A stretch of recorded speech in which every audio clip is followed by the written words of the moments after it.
Hi friends and ఎవరైతే ఆంధ్రప్రదేశ్ సంబంధించినటువంటి assistant professor and lecturer జాబ్స్కి అప్లై చేశారో అండ్ నిన్నటితో మనకి లాస్ట్ డేట్ అనేది అయిపోయిందనమాట. టోటల్గా ఎంతమంది అప్లై చేశారనే ఇన్ఫర్మేషన్ మనకి బయటికి రావడం జరిగింది. దీనికి సంబంధించి పూర్తి వివరాలు ఈ వీడియోలో క్లియర్గా ఎక్స్ప్లెయిన్ చేశాను.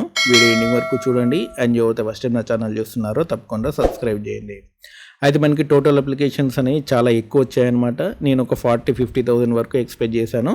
ఎందుకంటే లాస్ట్ టైం మనకి 3,000 పోస్టులకి 45,000 అప్లికేషన్లు వచ్చాయి. లాస్ట్ టైం మనకి 3,000 పోస్టులు ఉన్నాయి, ఇప్పుడు 1,500 ఉన్నాయి. కానీ లాస్ట్ టైం 3,000 పోస్టులకి 45,000 మంది మాత్రమే అప్లై చేశారు. కానీ ఈసారి 1,500 పోస్టులకి అంతకంటే డబుల్ అప్లై చేశారనమాట. ఓకే, డబుల్ కాదు, త్రిబుల్ అప్లై చేశారు. ఎన్ని అప్లికేషన్లు వచ్చాయనేది మీకు ఇప్పుడు వీడియోలో చెప్తాను చూడండి.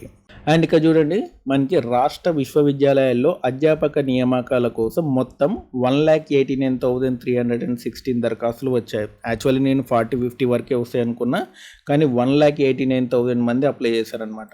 ఓకే, అండ్ ఇందులో చాలామంది అప్లికేషన్లు పంపించుండొచ్చు, పంపించకపోవచ్చు. ఎందుకంటే హార్డ్ కాపీ కూడా పంపించాలి. దాని స్క్రూటినీ జరిగిన తర్వాత, అంటే వెరిఫికేషన్ జరిగిన తర్వాత ఫైనల్ నెంబర్ అనేది వస్తుందన్నమాట.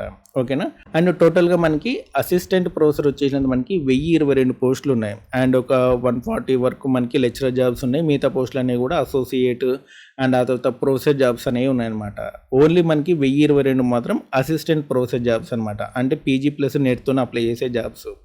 అండ్ కిందికి రండి, ఒక్కో పోస్ట్కి 162 మంది పోటీ పడుతున్నారు. ఓకేనా, ఒక్కో పోస్ట్కి 162 మెంబర్స్ పోటీ పడుతున్నారు.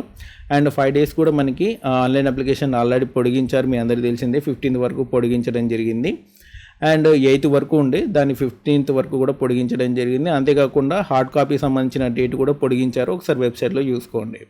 అండ్ ఎక్కువగా దేనికి అప్లికేషన్లు వచ్చాయంటే Telugu, English, commerce and chemistry, computer science, వీటికి ఎక్కువ అప్లికేషన్లు వచ్చాయన్నమాట. ఓకేనా, తెలుగు, ఇంగ్లీషు, కామర్సు అండ్ ఈ రసాయన శాస్త్రం అంటే కెమిస్ట్రీ, కంప్యూటర్ సైన్స్, వీటికి ఎక్కువ మంది అప్లై చేశారనమాట.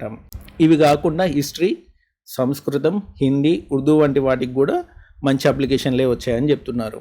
ఓకే, సో టోటల్గా మనకి 1,89,000 వచ్చాయి. ఇందులో Telugu, English, commerce, chemistry, computer science వాటికి ఎక్కువ అప్లికేషన్లు అనేవి వచ్చాయి. దాదాపు మనకి ఆంధ్ర యూనివర్సిటీకి ఎక్కువ అప్లికేషన్లు వచ్చి ఉండాలి. ఆ తర్వాత రాజీవ్ గాంధీ సంబంధించినటువంటి నాలెడ్జ్ యూనివర్సిటీకి ఎక్కువ అప్లికేషన్లు వచ్చి ఉండాలి. ఓకేనా, సో ఇదన్నమాట మనకి టోటల్ అప్లికేషన్స్. అండ్ ఇక్కడ చూడండి, ఫస్ట్ లిస్ట్ వచ్చేసి మనకి June 29న రావడం జరుగుతుందన్నమాట. అర్హత సంబంధించినటువంటి ఫస్ట్ లిస్టు June 29న వస్తుంది. అండ్ దీనికి సంబంధించినటువంటి అబ్జెక్షన్స్ అనేవి స్వీకరించడం జరుగుతుంది July 6 వరకు. ఫైనల్ లిస్టు July 7న వస్తుందన్నమాట.